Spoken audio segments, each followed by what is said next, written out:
So I finally managed to get my hands on the 24-inch M1 iMac. This all-in-one desktop PC released over 1 year ago. But the big question is, should this computer still be optimized as your main everyday PC in 2022? 1 second, please.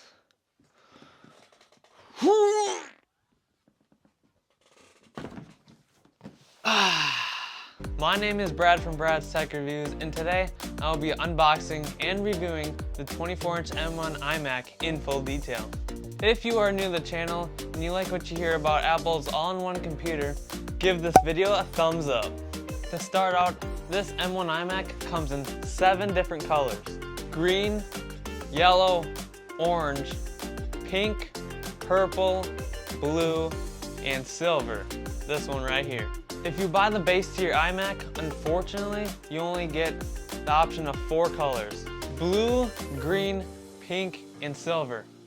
This model in front of me is the 16GB model with 8 cores of CPU and 8 cores of GPU and 256GB of storage. If you guys want to know why I got the model with 16GB of RAM instead of 8GB of RAM, stay until the end where I talk about my final thoughts of this 24-inch M1 iMac, because you guys won't want to miss it. We've gone through the basic specs, now let's go ahead and unbox this monster.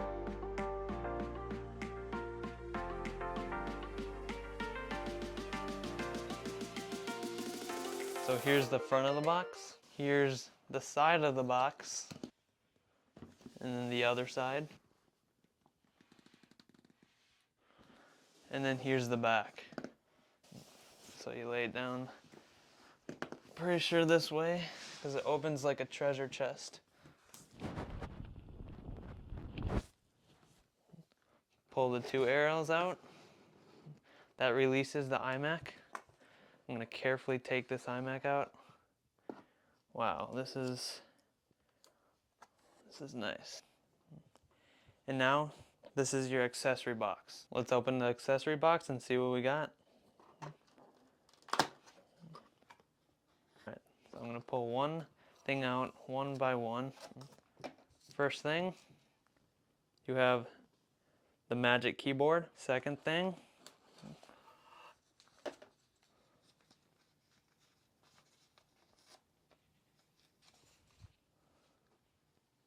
got your Magic Mouse. Third thing,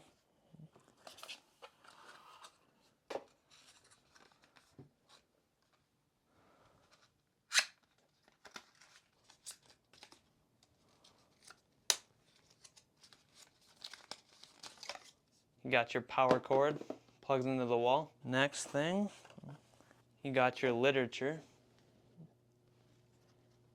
And inside, it comes with how to run the iMac, and if you look well enough, you should find your Apple sticker. Next,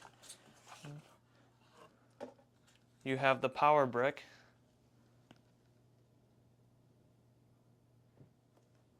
Has a nice Apple logo on it.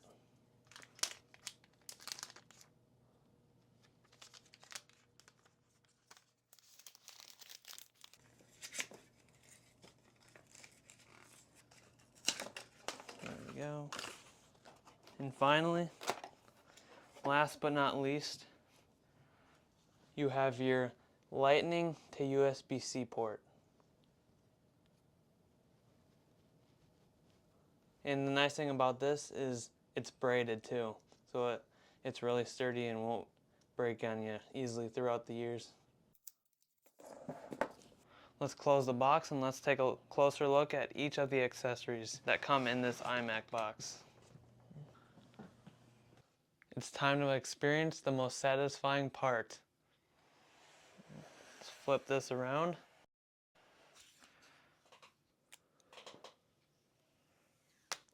And we peel.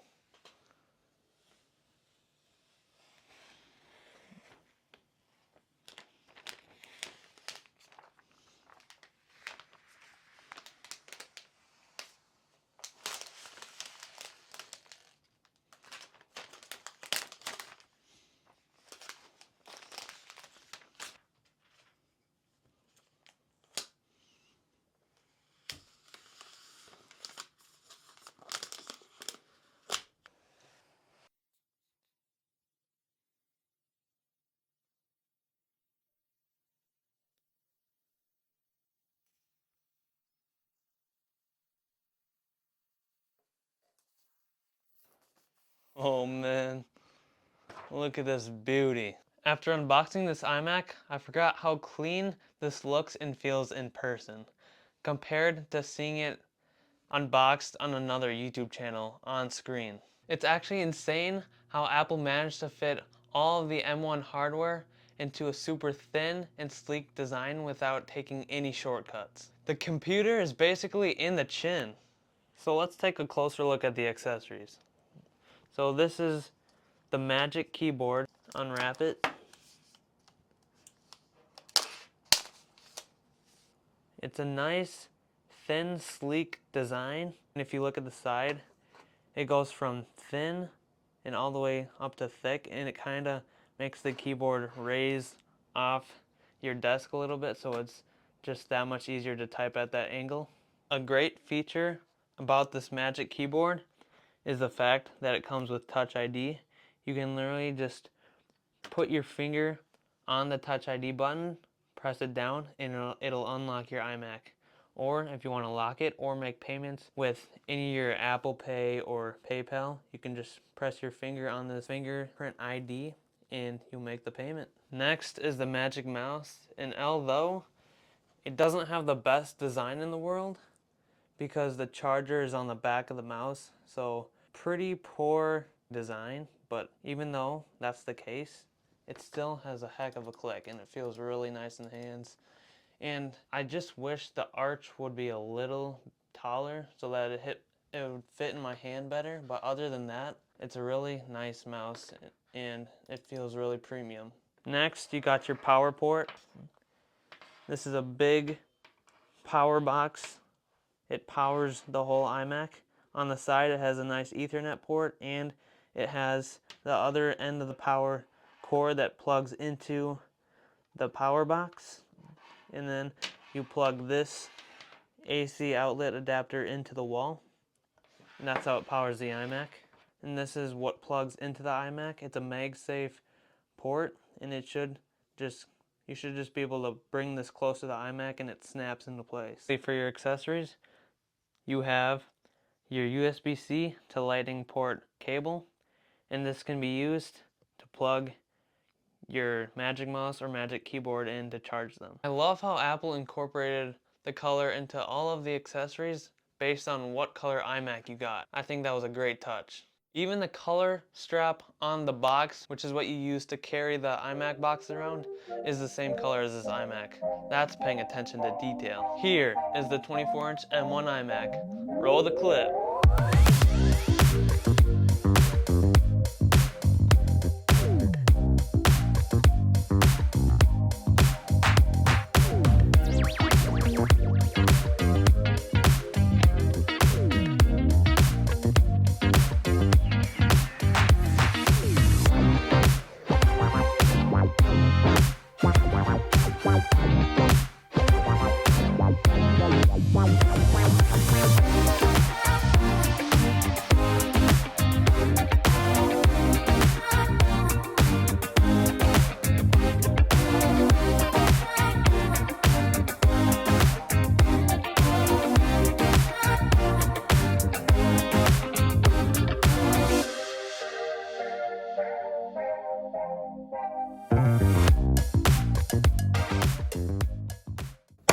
So as far as the price options go, the base tier model comes in at $1,299.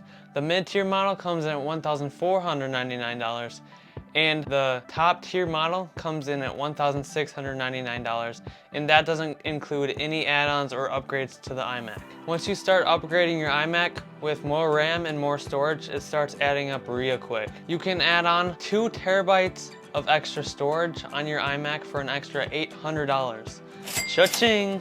You can also get add-on accessories for your iMac, including the Magic Mouse and the Magic Trackpad, or you can just settle with the Magic Trackpad and no Magic Mouse.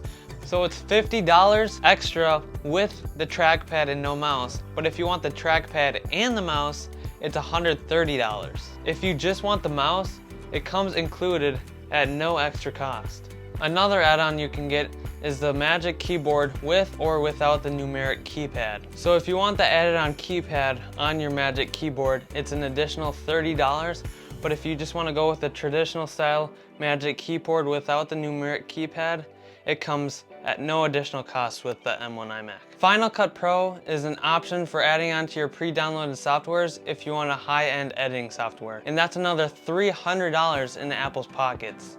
Cha-ching! Alright, now let's break down the specs. And for the specs, I'm going to be looking at my laptop so that I can read exactly what the correct specs are so I don't mess up on any of these, so you guys have the right decision when going out and buying your own iMac. So this is a 24-inch 4.5K Retina display. It is a 4480 by 2520 resolution at 218 pixels per inch with support for 1 billion colors. 500 nits of brightness, wide color with True Tone technology. It comes with a 1080p FaceTime HD camera with M1 ISP, which is image signal processing.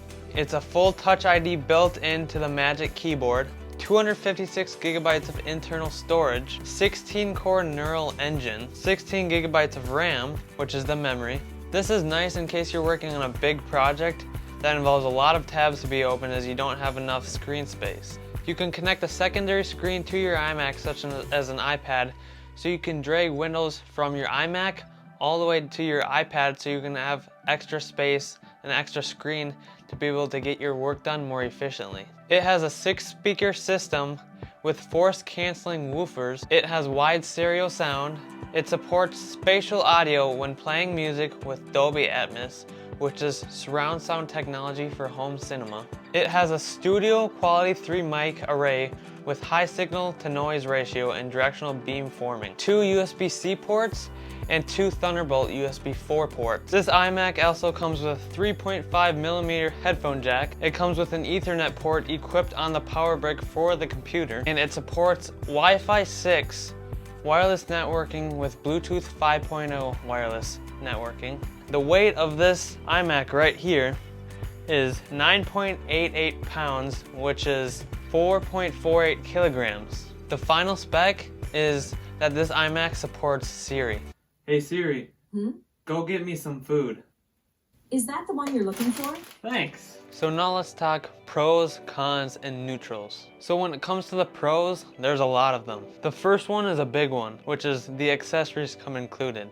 And that's pretty good considering that the Mac Mini does not come with anything at all. Everything is sold separately. That's something to take into consideration when comparing these two devices with almost the exact same specs. The M1 iMac is also very versatile, which is good for traveling purposes. It also has 7 different color options. It also has a very thin design for a nice clean desk setup. This iMac also has a built-in Ethernet port, and it has a built-in headphone jack, which is good for podcast condenser mics. It also comes equipped with a 1080p webcam, but we'll talk more about that in a bit. There's actually 2 fans built in the main frame of the computer for faster active cooling of the GPU and CPU for better performance overall. This will maintain a fast working internal system even when doing hardcore computer work such as editing at 4K and 8K. And with 8K video, 1 stream is possible. Now for the cons. For the first one, the storage cannot be upgraded once this iMac is purchased, but it can be altered one other way, and that's with external SSDs. This is what I would tell somebody when buying the iMac in terms of storage. Buy the iMac with 256 gigabytes of storage instead of 512. Instead of paying the $200 extra for the 512 gigabyte upgrade, you can always buy an external SSD for additional backups and more storage. Why pay $200 when you can pay $80 to $100 for an external SSD? It doesn't make sense. Prices will vary based on the storage amount that you do purchase. The last con is that there's no port variation. It only comes with 4 USB-C ports. Come on, Apple. There's 2 neutrals when talking about the M1 iMac. The first one being that there's white bezels on the M1 iMac instead of black bezels like on the previous version of the iMac. Whoa. And the second neutral is color preference. There's 7 colors, but I chose to go with the silver color because guess what? I'm boring. When it comes to comparing the 2 different models of the M1 iMac, the base tier model is a lot more different than you might think. The base tier model is equipped with 1 fan, 2 USB-C ports, and 7 cores of GPU instead of 8. If you upgrade to the mid-tier model for $1,500 or even the top tier model for $1,700, the models would now come with 1 extra fan, to make it 2 fans, 2 extra USB-C ports to make it 4 ports, 1 extra core of GPU to make it 8 cores, and finally the power adapter would now come equipped with a built-in Ethernet port for wired direct internet connection. For my final thoughts and opinions on this 24-inch M1 iMac, upgrading to the mid-tier model with 2 fans and an extra core of GPU will definitely benefit you in the long run. If you want even better performance with your M1 iMac, upgrade your RAM from 8GB to 16GB. Upgrading these specific kernels will help your M1 iMac last far longer than the people that settled with the base tier. I'm talking a 3 to 5 year difference. That's huge. I love how this computer comes with everything you need for a nice minimalistic setup.